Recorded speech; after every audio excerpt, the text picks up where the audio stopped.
It's Saturday, and we're gonna do some meal prepping today and try to get this done before it gets any hotter because it's already heating up. I think it's gonna be like 85 today.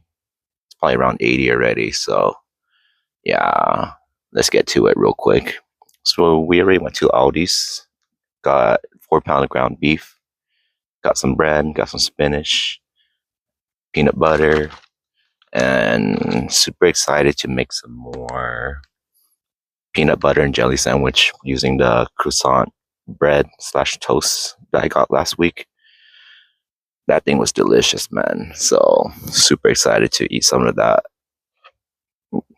And yeah, finish my first official week of work. And after 2 weeks of training and shadowing, and I guess we'll just talk about random stuff as we cook. But thank you guys for joining me today. And yeah, pretty happy as well with my progress in regards to fitness. I feel like I've been able to really gain weight and not too much fat as well, but I'm not too concerned about the fat because once I dial down in regards to my nutrition, then it should be pretty easy for me to cut. For me, the hardest part usually is the bulking part because you have to eat in excess amount. So I've been trying to eat about 28 to 3,000 calories each day, but not exactly the cleanest and healthiest. Eating a lot of pastries in between and all that good stuff. And at work, they've been having some really, really bomb donut, so can't really resist that. Donuts honestly one of my favorite dessert besides churros, and yeah, really grateful for work providing some food as well when we have meetings and stuff like that. So that's been really cool.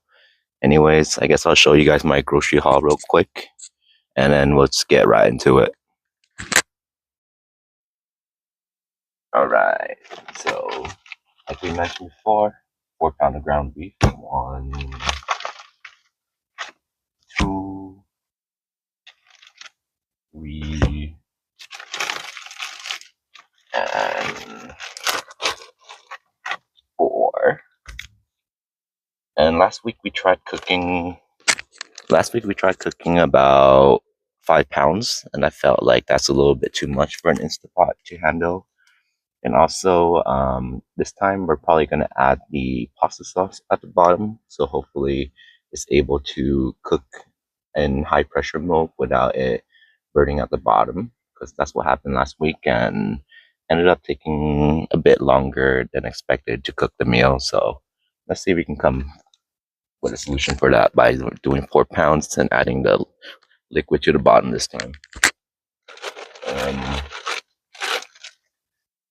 This honestly is probably my favorite thing from Aldi's right now. It's croissant toast made with real butter, and that thing was delicious. Making peanut butter and jelly sandwich. I was planning also to make some tuna sandwich, but I felt like I was running out of bag space, so we'll probably make that throughout the week. Probably go back to Aldi's once we're out of ground beef, and then we can just make some tuna sandwich that way. And what else did I get? So I got 2 of those. Oh yeah.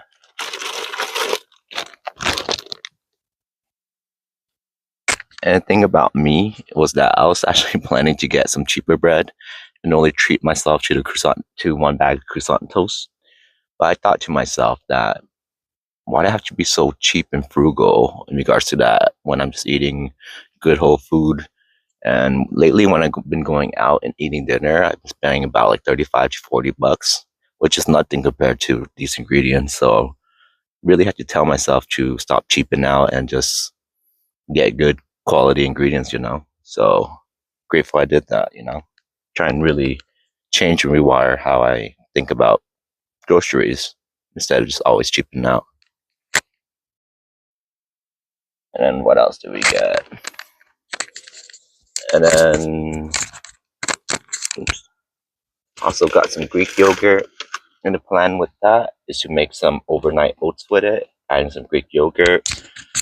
I was planning to add some chia seed to it as well, but couldn't find any at grocery outlet. Couldn't find any at Aldi's. So I'm gonna have to find where I can get that.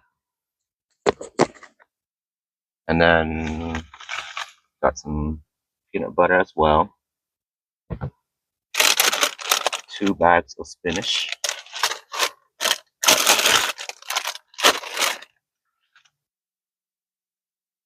And some good old pasta sauce. 2 jars of that. And I love these jars because we can use it and make some overnight oats in it. And some bananas. Yeah, so before we continue, as y'all can see, very limited on fridge space. So I'm gonna have to do some organizing, figure it out. Kind of got too many drinks the other day and coffee in the can. So shoot, I'd have to take it out, reorganize a bit. So that's what we're gonna do right now. Okay, fam. So added pasta sauce with a little bit of water at the bottom. So hopefully it doesn't burn this time around. We'll see. We'll see. Got the first pound of ground beef in. Let me use some pliers to help open the ground beef this time instead of cutting in like last week. So let me show you guys. I'm sure it's upside down. Are we upside down? Oh, whatever. I think we're okay. If anything, we can flip it. So let's see where that opening is. It's right here. Lovely. And then we just grab pliers to help open it. Yeah, without it, it's just hard to get a good grip on it and to open it. But using the tools we have this week, we're trying to work smarter, not harder, right? So hold it that side and be clampy. And it's a little wet. I think that's what makes it a little harder.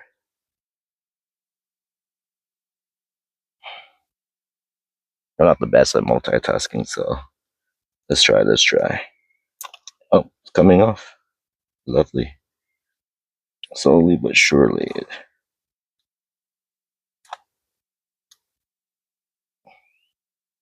All right, there you go. Nice. Now we can open the rest with our hands, I believe. Yeah, buddy. And we drop it right in. All right, now let's move. And I only show you guys the rest, right? So I'm gonna pause it for you. All right, so we got 4 pounds of ground beef in there. We're just gonna break it up a little bit and let it do its thing. What I'm trying to do is just break it up just enough where it's able to cook a little bit more evenly without pushing it to the bottom. Because my concern is if I were to push it to the bottom, it's got possibly may start burning again, which we don't want. I'm just hoping it's able to go into pressure cooking mode and be good from there. All right, so we put it on 22 minutes high on high pressure mode, and let's see if it cooks without burning this time around. So we found a solution. We sit and wait. We'll just talk about random stuff. Guess I'll talk about just my first week at work. First official week at work. So I'm working for a nonprofit Christian company as a QIDP, which stands for Qualified Intellectual Disability Professional. And then I'm also the administrator for the homes, which is something that I did in the past. This time around, I'm very grateful that it's for a better company. So they have much better system and support for us and much better systems. So I'm no longer having to work like 60 to 80-hour weeks, unlike before. And this time around, I'm much more calmer, much more mature, and I'm coming in not just trying to people please and try to be all the staff's friends and things like that. My goal is just to give the residents the best life possible. And when there's issues, then I try to be as fair as possible. So I have an incident where staff is having some issues and disagreement with each other. In the past, I would just sit, hear one side, hear the other side, and it wouldn't really come to a resolution. So my strategy this time around is to have everyone who is having an issue just sit down, just be able to hear both sides at the same time. Because the idea and theory behind that is that if someone is to lie, they're not going to lie in front of the other person. So to me, I think that's just a much more efficient strategy overall. And overall, for me, van life's been really enjoyable. Last week, I helped my brother move and ended up sleeping in my car, even though he had extra space for me. And I just didn't want to be away from my own bed, since I gotten so used and comfortable to it that to me, it just doesn't make sense to sleep in some other bed when I'm just so comfortable and used to mine. And all it takes is just finding a good and decent sleeping spot to park, and I'm pretty happy with that. And I guess update in regards to my mental health and depression is I'm feeling much better overall. Like some mornings I feel a bit more aggro and agitated for whatever reason, but one way and strategy that I've been getting better at that is just thinking of three things that I'm grateful for that morning or the day before, and that doing that practice just really helps me just think more positively and just let things be for whatever reason. Sometimes and some days I get aggravated by darn dumb drivers who cut me off or whatever reason, but you know, given that I'm in a minivan, I'm learning that that's just a part of it, and it's okay to drive slower. It's okay to let people cut you off, It just kind of sucks at time when they cut really close to you and you have to step on your brake. But hey, that just means I need to slow down a bit even more, keep that space, keep that gap so I don't have to hard brake as well, So anticipate and expect people to cut me off is all part of van life. So van life's been really helping me and teaching me to live life much more slowly and much more intentional. And I'm really enjoying it overall, you know, and especially with meal prep, not having to think or worry about what I'm going to eat that day and just being able to finish like my workout. I've been in the gym probably about like 2 hours or 3 hours most days, and just being able to finish the workout, going in my van, having a healthy meal for the gains is just so awesome, such a good system, and I'm really happy and grateful for that. And yeah, and in regards to, like I mentioned before in the past videos, in regards to creating van life content, like my van life is extremely boring. I go to work, I go to the gym, I shower there, I use the restroom there, and then I eat in my van, and that's pretty much it.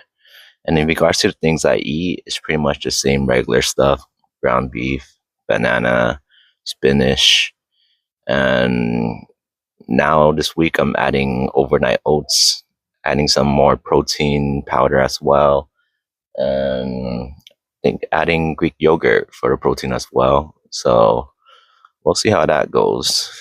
So one of the things that I'm going to try to improve on is, I mentioned it last week, but I wasn't able to do it for this week, was to try to eat 2 meals a day, just so I don't have to shove in 2,800 to 3,000 calories at night and then just, being full and just try and sleep with a full stomach. I don't think that's good or healthy for me. So hopefully I'll be able to knock down and slay like 1,000 to 1,500 calories in the morning and afternoon, which only would leave me with about like 1,500 to 2,000 calories that I would have to consume for dinner, which is much more easy for my body and something that it'll be able to digest a lot easier. And then in regards to my workout routine and fitness, what I've been doing is pretty much trying to hit every single major body part in the same day. Like that would be legs, that would be chest, that would be back.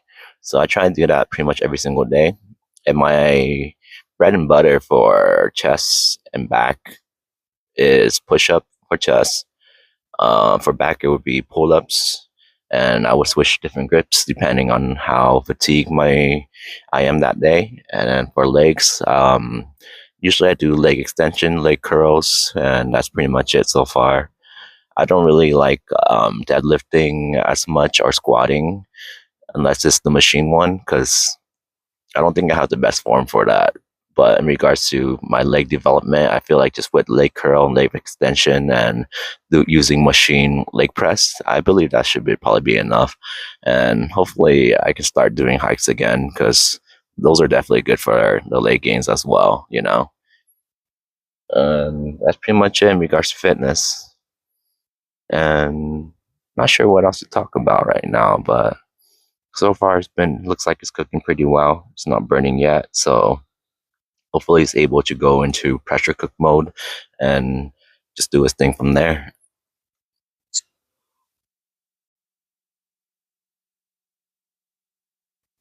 Oh man, I didn't realize how fat I looked sitting down and talking like that. So I'm gonna sit up straight because I just want to show you guys and let you guys know that I'm not as fat as I actually look.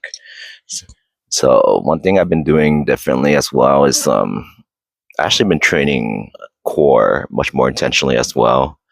And the reason for that is that, yes, abs is made in the kitchen, but not really. Like, to me, I think in regards to diet and nutrition, like once you get to a certain body fat, it just helps reveal it.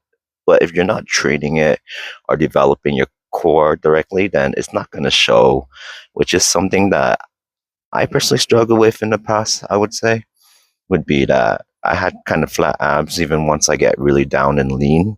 I would probably have to get to like near single digit body fat in order for me to have decent looking abs. So one thing I've been doing differently is doing rope curls with moderate to heavy weight. And so far, I'm pretty happy with my progress and gains, you know? So I think what my plan is probably get to about 170, 175 pounds and then start cutting from there. And then from there, just go on full maintenance mode, you know, because right now I'm not eating the cleanest, kind of not really dirty bulking per se, but yeah, not eating the healthiest. So that's probably the reason why I'm probably getting some more fat more than usual. But hey, once I dial down my diet, I know that this extra layer of fat will go away, no problem, you know. And I actually received a compliment from one of the staff at Planet Fitness the other day.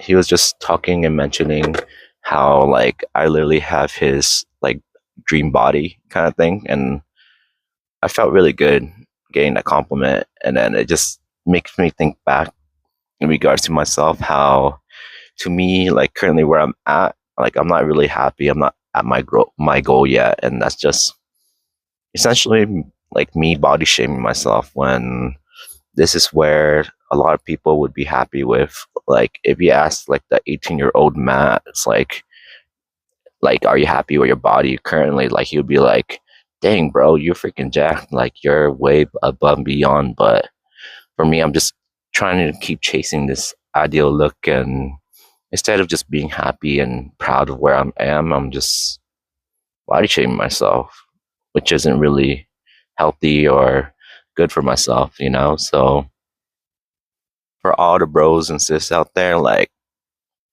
try not to body shame yourself, you know? Just be happy and proud of where you currently are, because you know, it's like you may be where like a lot of people want to be already, and a lot of people might even see you like a 10 out of 10, you know? Like everyone has their own preference in regards to looks and things like that. Like for me, like, feel should I even talk about this? But yeah, for me, my ideal look for females or like my partner is just like lean, you know, lean, healthy, and just with some muscle tone. That's pretty much it. And for a lot of you, the ladies out there, that's literally what some all the guys want, you know. And so there's no need for you to body shame or things like that. And in regards to girls liking guys or guys liking guys, you know, some guys like the Hulk look, like big and bulky. Some might just want a dad bod. Some might want just lean, Bruce Lee athletic look, you know? So just got to find a person out there who loves you for you. And yeah, so why need to keep chasing something when maybe the trick is just to find that partner who just loves you for your current look, you know, where you wouldn't have to change yourself as much or adapt yourself more.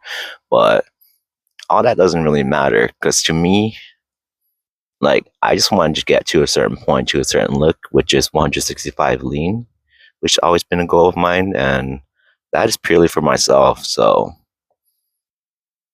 whoever I end up with down the line, even though that's not the ideal look for them, then so be it, you know, that's my own personal goal, you know. So I'm hoping that once I hit my own personal goal, then yeah, I'll just be a lot more confident in myself, not for others, but just myself, knowing that I'm walking around 165 lean. Like, I'll not show it off to anyone or anything in particular, you know. So yeah. Hopefully, as expected, or what we were hoping for it to not happen, but it's going to the food burn mode right now. So we're gonna have to come up with a solution for that. So what I'm thinking is maybe I'll just cook it in saute mode right now, and hopefully we can resolve this issue. So probably gonna turn it off, cancel right now. Where's saute mode? We'll find it real quick. That's rice, brown, sous vide yogurt, sterilize. That's not it. To the other side, sous vide pressure cook.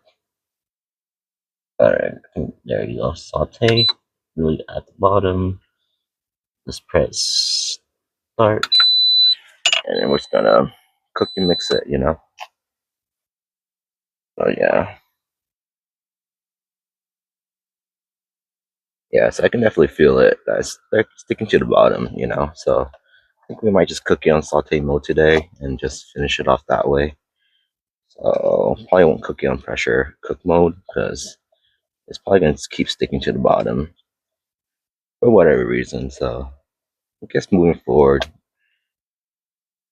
you might have to just cook it on saute mode, and I'm okay with that. And I'll show you guys the progress as we go.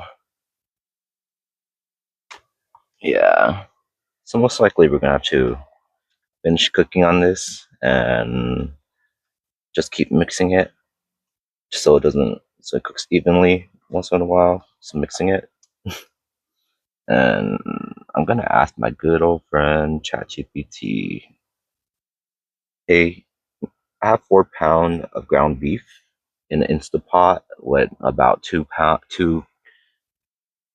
pounds and 16 ounce of pasta sauce in there. How long would I have to cook it for? Like stirring once in a while for it to fully cook.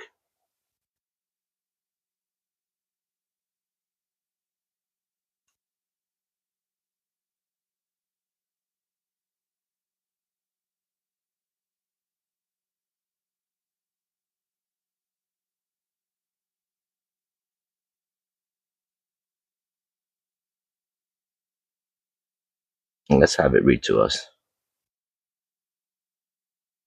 Say, you've got 4 pound ground beef plus 3 pound pasta sauce in the Instant Pot. Since you're stirring occasionally, you're basically using it like a heavy saucepan. If using saute recommended, time about 35 to 45 minutes total. Heat normal or medium saute. Stir every 5 to 7 minutes, more often early on. How it should progress. 0 to 10 min. Beef starts releasing liquid, turning from pink to gray. 10 to 25 min. Beef fully browns and breaks apart. 25 to 45 min. Sauce thickens, everything comes to a gentle simmer. You're done when no pink beef anywhere. Sauce is bubbling lightly. Internal beef temp is 106 degrees Fahrenheit if you want to be exact. If using pressure cook, not ideal but works. If the beef is already mostly broken up, high pressure, 12 minutes.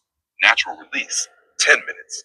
Open and stir, then saute 5 to 10 min to thicken. Important tips so you don't mess this up. Don't seal and pressure cook raw beef clumps without breaking them up first. Keep the lid off when sauteing or you'll steam instead of brown. If it starts sticking, add a splash of water or more sauce and lower heat. Straight answer. Saute, lid off, 35 to 45 minutes, stirring occasionally. If you want, tell me, is the beef frozen or fresh? What fat percent is it? 80-20, 90-10. Are you trying to meal prep or eat right now? I'll dial it in perfectly. All right. So what I'm trying to do and answer is it should be 80-20 ground beef. It should be fresh, not frozen. And I'm thinking if is it possible to just go saute mode and then go to like what you suggested, high pressure mode with the lid on, so we can help speed up the process.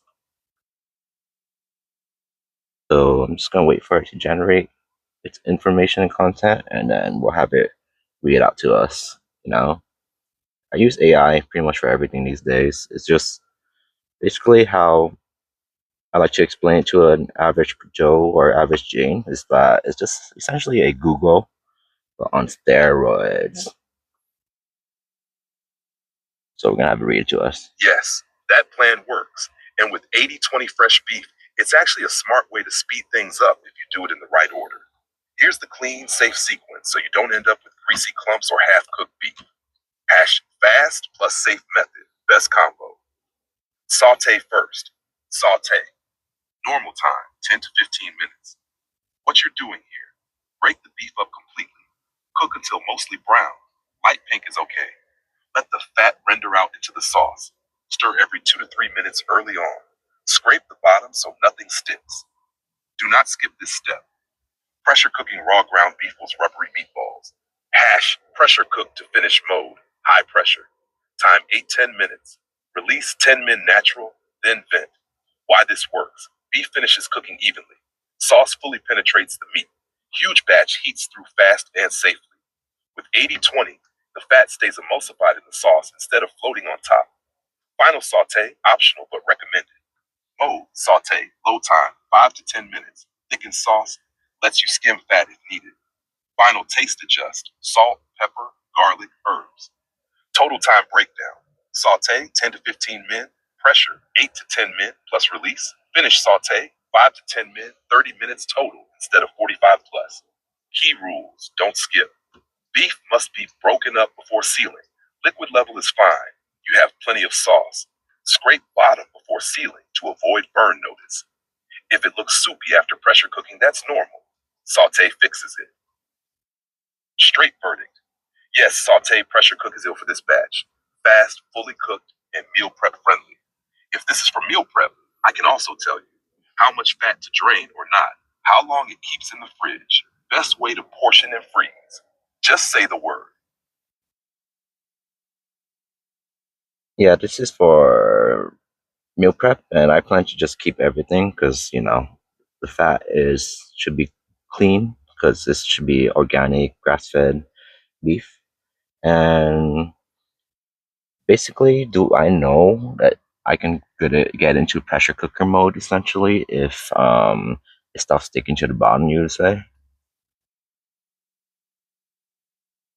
And it's waiting for it to respond and generate its thing, and then we'll have it read to us. Definitely use AI, guys.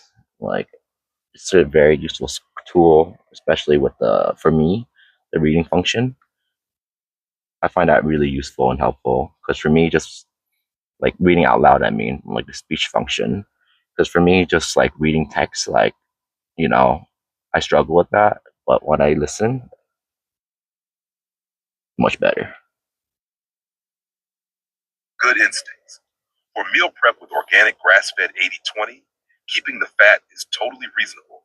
It's flavor, calories, and satiety. You're thinking about the right risk point too, the burn notice. Short answer first. Yes, you can go to pressure mode even if some stuff was sticking, but only after you deglaze and confirm the bottom is clean. If you skip that step, the Instant Pot will likely throw a burn warning. Exactly what to do, no guesswork. Finish your saute. Beef mostly browned and fully broken up. Sauce hot and loose. Some sticking is fine for now. Deglaze before pressure. This step is non-negotiable. Do this. Press cancel. Add half to 1 cup water or broth. Use a wooden or silicone spatula. Scrape the bottom Wooden. until smooth. You should feel no resistance. If you can scrape it clean, you're good. Open quote, rule of thumb. If your spoon glides across the bottom without grabbing, pressure mode is safe. Close quote. Set up for pressure cooking. Stir everything once more. Make sure nothing thick is sitting directly on the bottom. Don't worry about fat. Fat doesn't cause burn. Sugars do. You already have plenty of liquid from the sauce, so pressure will build easily. Pressure cook. High pressure, 8 to 10 minutes. Natural release, 10 minutes. After opening, it'll look a little thinner. That's normal. Final texture lock-in, important for meal prep. Saute low, 5 to 10 minutes. This re-emulsifies the fat, thickens the sauce, improves fridge texture, less fat separation later. Now meal prep reality check. This matters because you're keeping the fat. Chill the pot uncovered for 20 to 30 minutes before portioning. Stir once before portioning so fat distributes evenly. Store portions flat if freezing. Fridge, 4 to 5 days. Freezer, 2 to 3 months. Best texture. Bottom line. Sticking during saute is fine. Sealing without deglazing is not. Clean bottom equals safe pressure cook. Keeping the fat is smart for long-term energy. You're cooking like someone who actually understands food, not just following buttons. If you want, tell me how you're pairing it. Pasta, rice, straight bowl, portion size goal per meal. I'll dial in calories and macros for you next. So I'm gonna try go on pressure cooker mode, so it's not sticking anymore. So let's see if I solved it. So we'll go pressure cooker, lower the time. We'll go 10 minutes, and then we'll press start. And hopefully it doesn't stick. Pretty sure we sauteed it for about 10 minutes. Yep, about 10 minutes now. So hopefully that works. Quick update. So yeah, looks like it's finally doing its thing in pressure cooker mode. So I think we came up with a solution for cooking ground beef in Instapot. Alright guys, so pretty much finished cooking, waiting for it to naturally release. Afterwards, we're just gonna portion it out, and that's pretty much it. You know, pretty much same thing, same content as last week. So probably gonna end this video a little short and just end it here. And we're just gonna do some maintenance, cleaning up the van, throwing away some trash, and maybe dispose of our gray water before we head out. And then rest of the day, probably just take it chill and easy at the gym. And then, yeah, that's pretty much it for the day for me here in regards to van life.